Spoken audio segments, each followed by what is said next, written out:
Hello guys, welcome to my channel. This is Rajasri. In this lecture, we will see software evolution, how object-oriented programming technology is came in picture, and the features of procedure-oriented programming languages and the features of object-oriented programming languages. This part we will see today. Let's start. Software evolution, layers of software technology. So we all know that we are using computer, and our computer is electronic device. So our electronic device, that means there is a number of circuits built inside. So the evolution of this software basically starts with 1 and 0. So here 1 is nothing but binary 1 and 0 is nothing but binary 0. So why these only two numbers are taken, we should think about this, as we are using electronic device, and electronic devices can operate on it will operate on power supply, current on or off within the circuit as per the position of the current switch. Power supply may be there, may not be there, depending upon the circuit is developed inside. So these are the status of the powers, whether on and off. So one refer as on of the power on, and 0 is refer for powers off. That is, these are the two status. So in binary, only two numbers are taken, 1 and 0, which indicates status of power supply for the circuit, 1 and 0, that is on and off. So by using these ones and zeros, there is a used circuit inside on motherboard number, that is a deep study actually. So here we need to understand only that 1 means on and 0 means off. So for that, binary two numbers are selected, 1 and 0. So by using 1 and 0, different combinations of these ones and zeros, a language is developed for machine, and that language is called as machine language or machine level language. So every instruction under machine level language will be the combinations of ones and zeros only. Whatever the instruction will be there. So for example, in machine level language, there can be instructions which are nothing but in the forms of ones and zeros. Different combinations of ones and zeros can be possible for the instructions. For example, suppose I am typing some instruction code which is only the combination of 1 and 0. Like this, any sequence can be there. So while uh, typing these codes in a machine to execute the code, it may have like this, a huge sequence of ones and zeros can be possible depending upon the instruction. And while feeding these instructions to the machine, it may happen that we are missing some single bit or multiple bits while typing.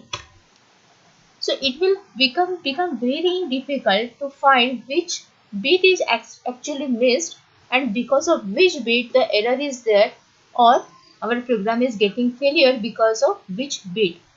It is very difficult to find error over here. So by considering these drawback, as it is not user friendly for typing this code as well as to get the error to come to recover our error, so the new language is came in picture, and that is a machine level language, that is assembly language. So by using these combinations of ones and zeros, it is converted, some English like words are used, we are calling it as mnemonics. So by using mnemonics, instructions are written just like, for example, instruction like move, MVI, like this depend upon the microprocessor we are using. Assembly languages will be little bit different. So here, by using such types of instructions, we will be able to write code just like the English language. and every instruction will have some hexadecimal code, and that hexadecimal code we used to feed to the machine. So instead of feeding this ones and zeros combination, it is easy to give instructions in the form of hexadecimal code. That is somewhat easy comparatively as compared to binary level language, that is machine level language. So if there is again error, we have to find because of which instruction error is there, so that hexadecimal code we have to replace. But still, if the code is small, if the program is small, to write the code in assembly level language, still it is easy, it is okay. But if we want to develop software, we want to maintain a huge amount of data, this assembly level language is not as per that user friendly, and again we cannot provide that much security for the data. So to remove this drawback, the next language, next technology is came, and that is a procedure oriented programming. So here we can write code or programs in the form of just like English languages. We are having different syntaxes. So English like code will be there. It is easy to write, easy to understand. And here to whatever the program we are writing, it is possible to compile that program. That means it can search for error, and if there is an error, a program code itself will point out on which statement the error is there, and we can correct that error. So compilation of the program, execution of the program, writing the program code, maintaining the program, everything is easy as compared to machine level language as well as compared to assembly level language. But still, if we are using we are using procedure oriented programming languages, just like for example C, still the security of the data may is one of the issue. The data maintained over here in procedure oriented programming is not as much as secure which is required for development of the software. So and there are some many issues. Reusability of the code is not possible, or the again the maintenance is not as much as easy. So to remove all these drawbacks, the new technology is came, and this is object oriented programming. So in this object oriented programming, the main focus is given on the data and its security. So what are the data is required, depend upon that the program is divided into different objects, and these objects are getting designed and their functionality is developed, and the communication between the object is given over there. So program written in object oriented programming languages are more secured because the main focus is on data security. Again, as here we are using again high level language, it is English like language or code you will have.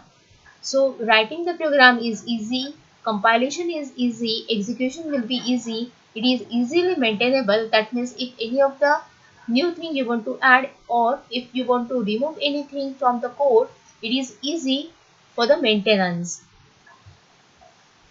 So nowadays, what are the new languages are coming? Most of these languages are object-oriented programming. So it is a secure technology, we can say, for developing softwares.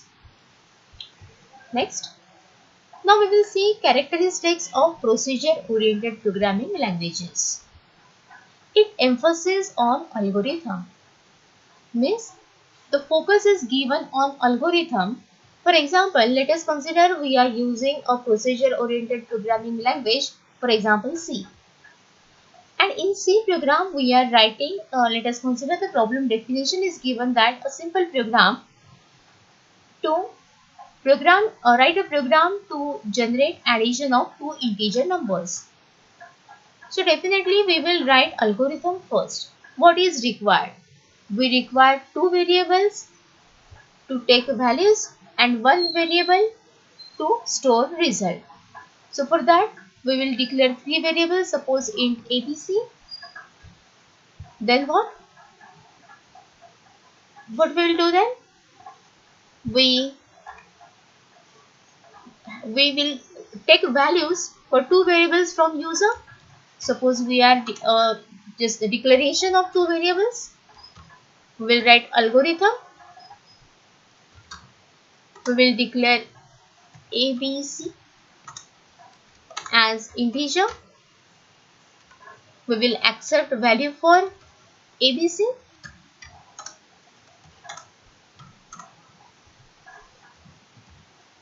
Then we will calculate values. We will perform addition of a and b. C equals to a plus b. This operation we will perform and we will display the value of c as a result. So we used to form algorithm first, and later we used to convert this algorithm in the form of program. So main focus is on algorithm.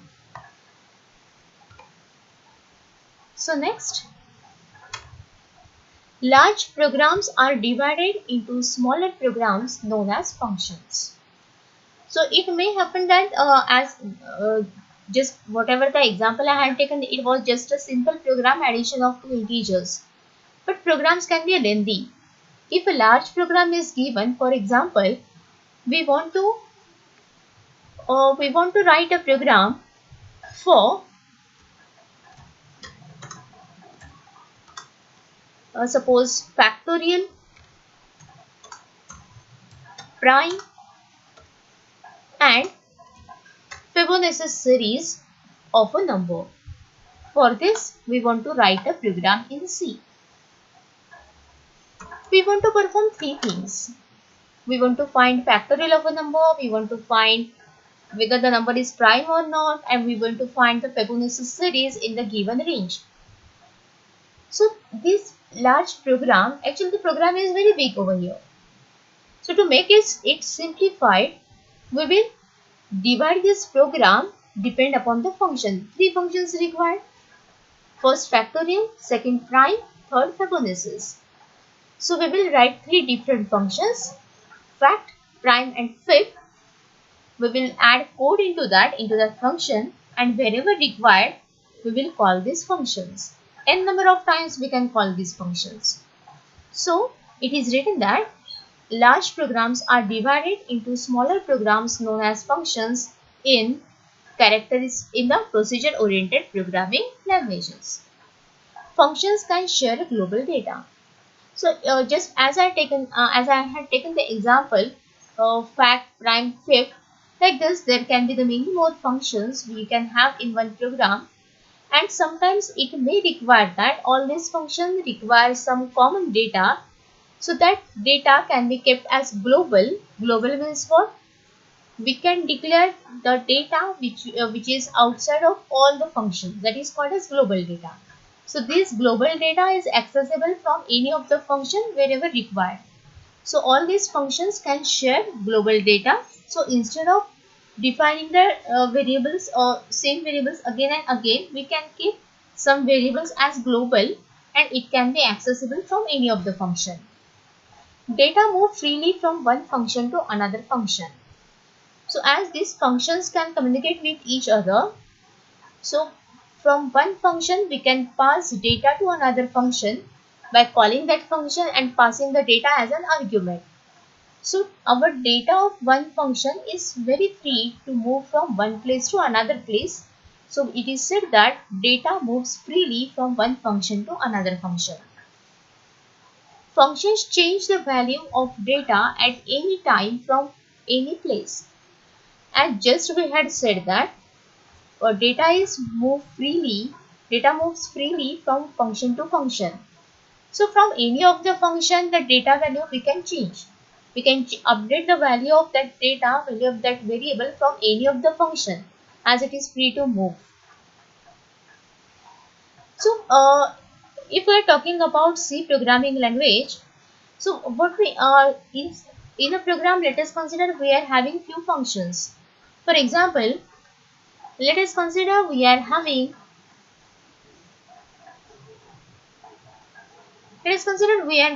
a main function, as that is every C program will definitely have main function. Some code is written over here. We are having some user defined function. Let us consider suppose F1. Here is again some code. Another function, let us consider F2. Again it is having some code. So what is the usual practice of program writing in C? We used to keep main function at top and the user function defined functions later after the main function. Excuse me. So at the time of execution, always execution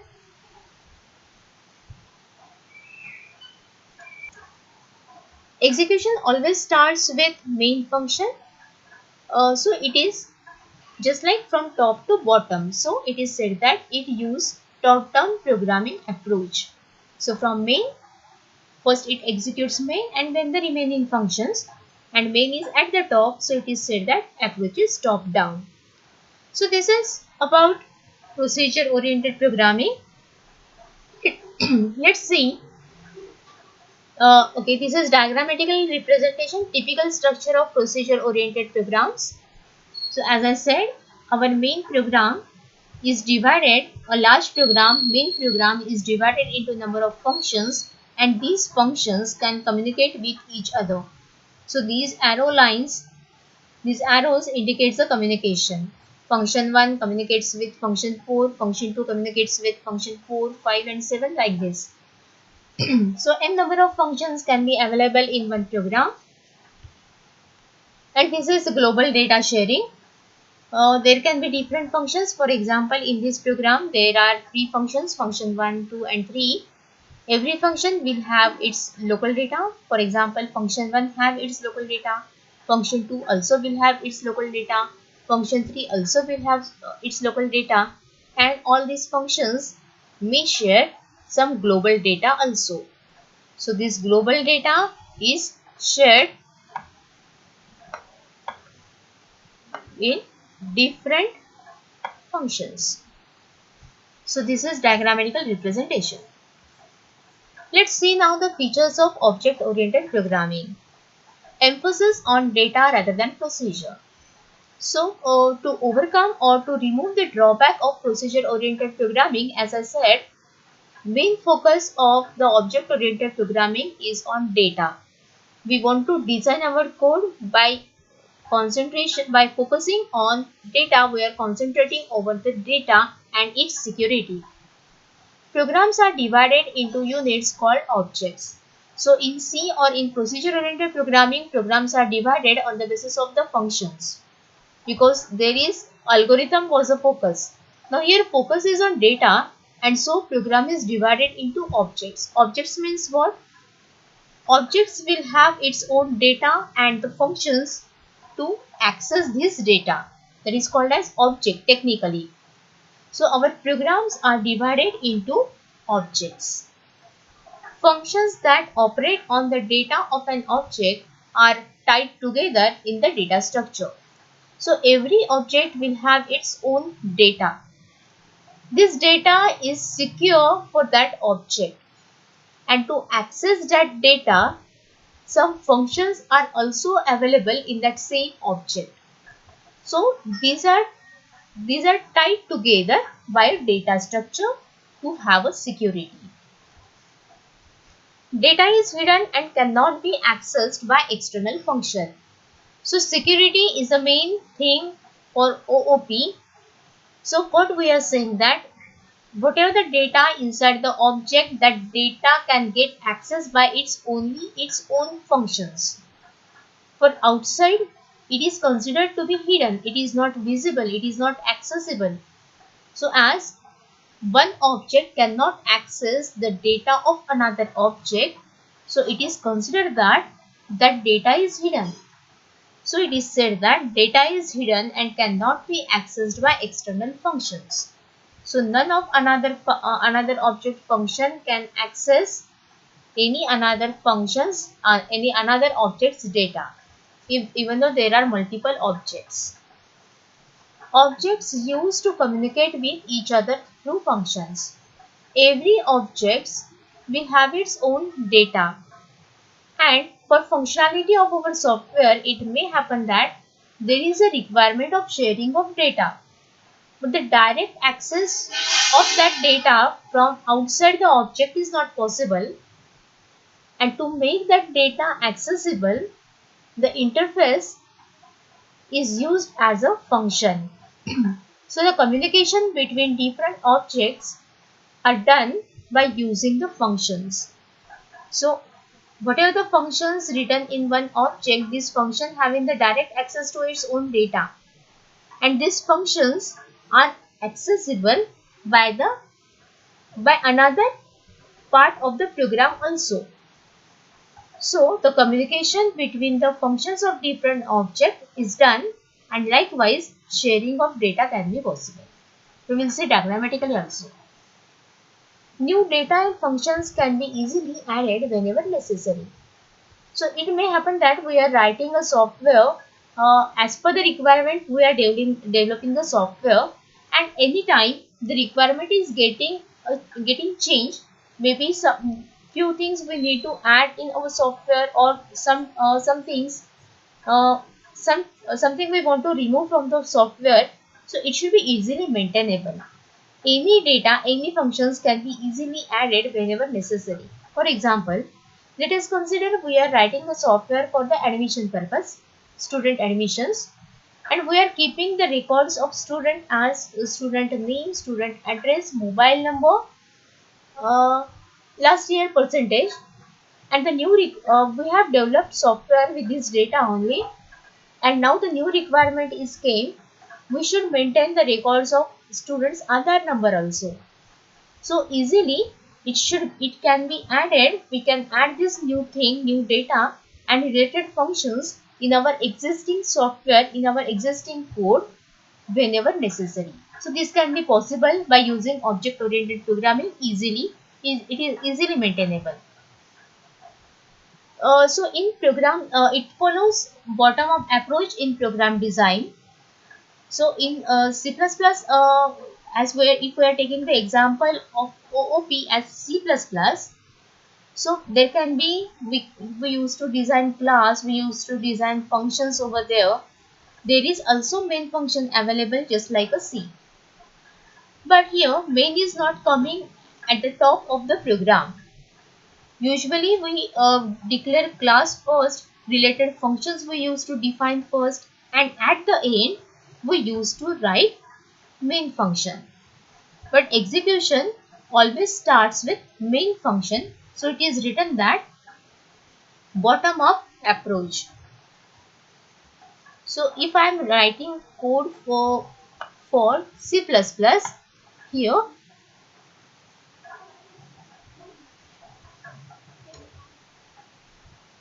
I do little change.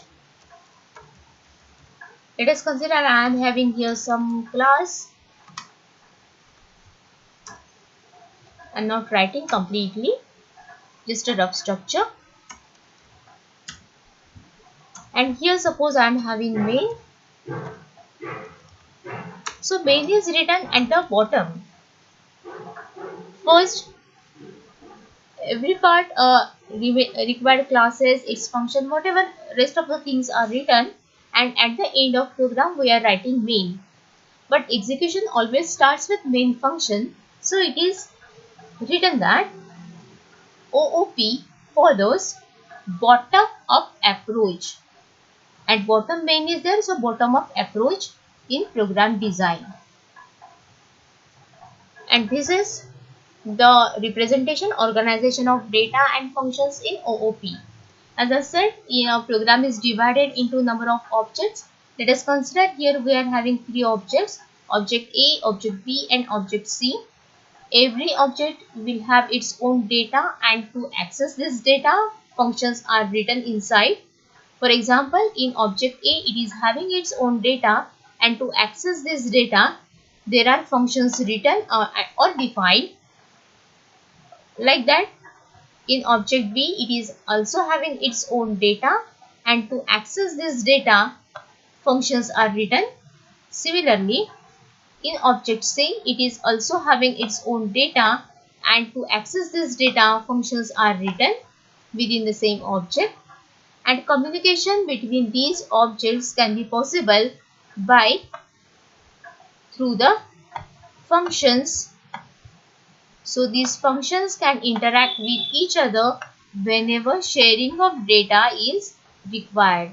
So these arrow lines indicates communication between different functions. So indirectly we are sharing the data. Direct access to the data from another object is not possible. So this is sharing of data. So functions of different objects can communicate with each other. If there are many more objects, every function can communicate with rest of the object functions. Likewise. So this is all about features of object oriented programming. So I hope you understood. Thank you. Thanks for watching. Keep watching.